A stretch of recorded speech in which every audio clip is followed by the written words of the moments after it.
अपने सामने ये जो क्वेश्चन है ये एनसीईआरटी एग्जाम्पल का क्वेश्चन है। और देखिए क्वेश्चन में हमें क्या क्या बोला जा रहा है। हमसे बोला जा रहा है कि एसिटिक एसिड जो कि सॉल्यूट है उसका हमें वॉल्यूम दे रखा है। जो सॉल्यूट है उसका हमें क्या दे रखा है, वॉल्यूम दे रखा है, और डेंसिटी भी दे रखी है। तो केमिस्ट्री में जब कभी भी ऐसा हो कि वॉल्यूम और डेंसिटी गिवन हो तो हमें समझ जाना चाहिए कि हमें इनडायरेक्टली मास बताना चाह रहे हैं। तो हम मास इसका फाइंड आउट कर लेंगे।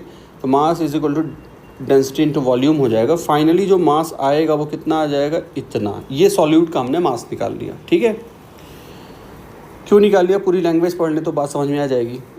और हमारा सॉल्वेंट कितना है, 1 लीटर है। और वाटर के लिए क्या होता है, डेंसिटी और मास, जो वॉल्यूम और मास है वो सेम रहता है। तो 1 लीटर यानी कि 1 kg।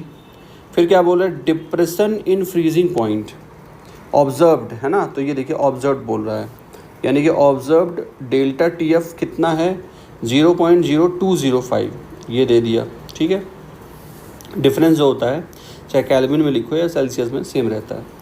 अब हमसे पूछा क्या जा रहा है, हमसे पूछा जा रहा है कि भाई वेंटो फैक्टर बता दो, यानी कि आई बताओ। एक तो ये पूछ रहे हैं और दूसरा पूछ रहे हैं डिसोसिएशन कांस्टेंट यानी कि Ka। अब देखिए Ka 11th क्लास में पढ़ा है हमने, Ka is equal to C∝² होता है। ठीक है, वीक इलेक्ट्रोलाइट्स के लिए इस तरीके से हम डायरेक्ट फॉर्मूला लिख सकते हैं। तो हमसे पूछा क्या जा रहा, वेंटो फैक्टर पूछा जा रहा। तो उसके तो हमारे पास 3 फार्मूले हैं, है ना। 3 फार्मूले में से कोई सा भी लगा देंगे। और दूसरी बात हमको क्या पूछी जा रही है, Ka पूछा जा रहा है। तो Ka के लिए हमको क्या चाहिए होगा, अल्फ़ा। और अल्फ़ा कहाँ से आता है, अल्फ़ा आता है इक्वेशन से। ये देखिए इस तरीके से इक्वेशन बना देंगे कि एसिटिक एसिड है ना। और जब पानी में इसको डालेंगे तो यहाँ डिसोसिएशन होगा, तो ये इस तरीके से टूट जाएगा। मान लेते हैं कि स्टार्टिंग में 1 मोल थे अपने पास एसिटिक एसिड के, बाद में इक्विलिब्रियम के टाइम पे हम मान लेते हैं कि उसमें से 1 मोल में से अल्फ़ा क्या हो गया, डिसोसिएट हो गया। तो ये अल्फ़ा माइनस हुआ, यहाँ अल्फ़ा ऐड हुआ। तो अब टोटल मोल्स अगर हम जानना चाहें तो कितना हो जाएगा, टोटल मोल्स हो जाएंगे 1 प्लस अल्फ़ा। ठीक है, टोटल के लिए ये सारा हमको ऐड करना है इतना। जब इसको ऐड कर देंगे तो कितना आ जाएगा फाइनली, 1 प्लस अल्फ़ा। तो वेंटो फैक्टर से ये देखिए फॉर्मूला है अपना, total moles after dissociation divided by total moles before dissociation. तो आफ्टर डिसोसिएशन कितना अभी हमने निकाला, 1 प्लस अल्फ़ा। और बिफोर डिसोसिएशन कितना था, 1 मोल था, तो 1 से डिवाइड कर दिया। अब अगर हमें आई की वैल्यू पता चल जाए तो हम अल्फ़ा बता सकते हैं यहाँ से। और अगर एक बार हमारा अल्फ़ा आ गया तो फिर अल्फ़ा की वैल्यू C∝² में रख देंगे तो हमारा क्या आ जाएगा, डिसोसिएशन कांस्टेंट आ जाएगा। अब देखिए 2 बातें पता करते हैं। तो C कैसे पता लगाएंगे,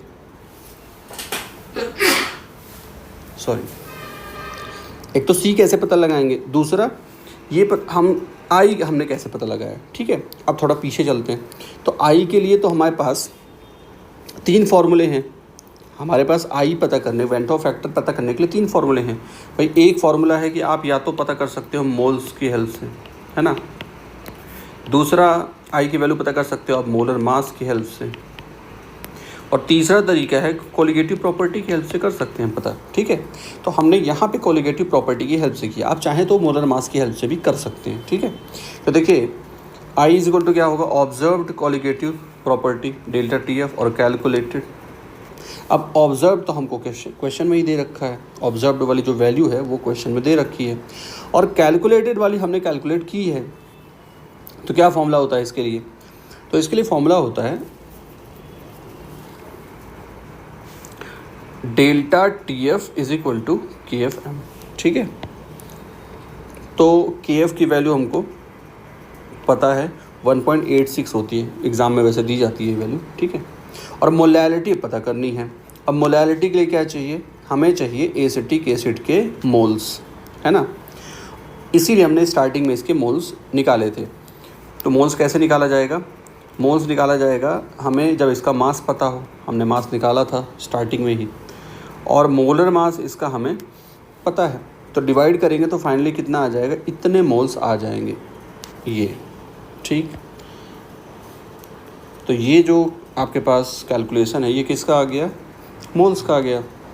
और मास ऑफ सॉल्वेंट कितना है, वो 1 kg है, दे रखा है, क्योंकि 1 लीटर ऑफ वाटर 1 kg हो जाएगा। तो moles divided by mass of solvent कर देंगे तो हमारा क्या आ जाएगा, कंसंट्रेशन आ जाएगी। अब क्योंकि ये बहुत, देखिए कंसंट्रेशन इसकी जो आ रही है उसकी वैल्यू काफ़ी कम है। अब इतनी कम कंसंट्रेशन अगर सॉल्यूट की है तो इसका मतलब इसका मोलैलिटी और मोलैरिटी दोनों सेम रहेंगे, दोनों ऑलमोस्ट सेम रहेंगे। तो यहाँ हमने बता रखा है कि जो मोलैलिटी है अभी हमने निकाला है वही मोलैरिटी है। तो इस तरीके से हमको सी पता लग गया। अब सी पता लग गया और मोलैलिटी भी वही सेम ही है, तो बस अब ये फॉर्मूला अप्लाई कर देंगे, delta T F equal to K F M, और मोलैलिटी हमने मल्टीप्लाई कर दिया। तो इस तरीके से डेल्टा टी एफ जो हमारा कैलकुलेटेड आएगा 0.0197 आ रहा है। तो कैलकुलेशन वाला ये है और ऑब्जर्व्ड ये है। कैलकुलेशन का मतलब कि जो इसकी रियल वैल्यू है, और ऑब्जर्व यानी थ्योरेटिकल वैल्यू कह सकते हैं, ऑब्जर्व्ड यानी जो हमने एक्सपेरिमेंट किया। तो ऐसा करके जो आई की value I went of factor की वो कितनी आ गई, 1.041।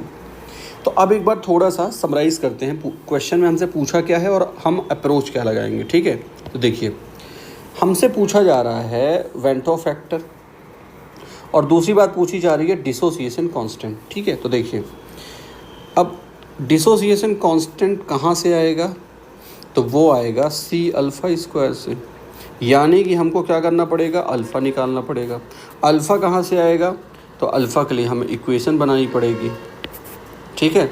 और इक्वेशन में हमें किसका यूज़ पड़ेगा, वेंट ऑफ फैक्टर का, यानी आई कहाँ से आएगा, तो आई आएगा, आप या तो मोलर मास वाला तरीके से कर सकते हैं और या तो ऑब्जर्व्ड और कैलकुलेटेड कॉलगेटिव प्रॉपर्टी वाले से। तो हमने ऑब्जर्व्ड बाई कैलकुलेटेड वाले से किया है, ठीक है।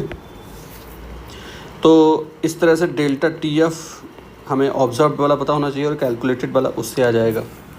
अब डेल्टा टी एफ हमने जो कैलकुलेटेड वाला निकाला वो कैसे निकाला, तो उसके लिए फॉर्मूला है के एफ एम। फिर हमने मोलैलिटी कैसे निकाली, तो हमने मोलैलिटी निकाली है कि moles of solute divided by mass of solvent in KG, ठीक है। मोल्स हमने कैसे निकाले हैं, तो मोल्स हमने निकाले हैं उसके जो मास है सॉल्यूट का, ये देखिए हमने स्टार्टिंग में ही निकाल लिया था, ये इसको यहाँ देखिए, ठीक है ना। तो ये है मास ऑफ सॉल्यूट यानी कि M2 और मोलर मास ऑफ सॉल्यूट यानी कि 60। तो इस तरीके से आप इसको फिर से एक बार देख लीजिए।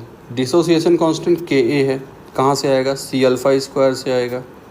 सी अल्फ़ा में अल्फ़ा कहाँ से आएगा, इक्वेशन बनाएंगे तो इक्वेशन बनाएंगे तो किसकी हेल्प चाहिए होगी, आई की हेल्प चाहिए होगी। आई कहाँ से आएगा, हमें कॉलिगेटिव प्रॉपर्टी चाहिए होगी कैलकुलेटेड वाली, वो कहाँ से आएगी, के एफ इंटू एम से आ जाएगी। फिर मोलैलिटी कहाँ से आएगा, मोल बाई मास से आ जाएगा। फिर मोल्स कहाँ से आएंगे, तो जो मास है और डिवाइडेड बाई मोलर मास। इस तरीके से इसको करेंगे। तो अब ये क्वेश्चन ऐसा है कि आप एक दो बार जब खुद से एक बार पहले देख लिया वीडियो, उसके बाद फिर खुद से किया क्वेश्चन, हो सकता है पहली बार में नहीं होगा, फिर दोबारा किया देख करके, तो इस तरीके से आप इसको अच्छे से कर पाएंगे।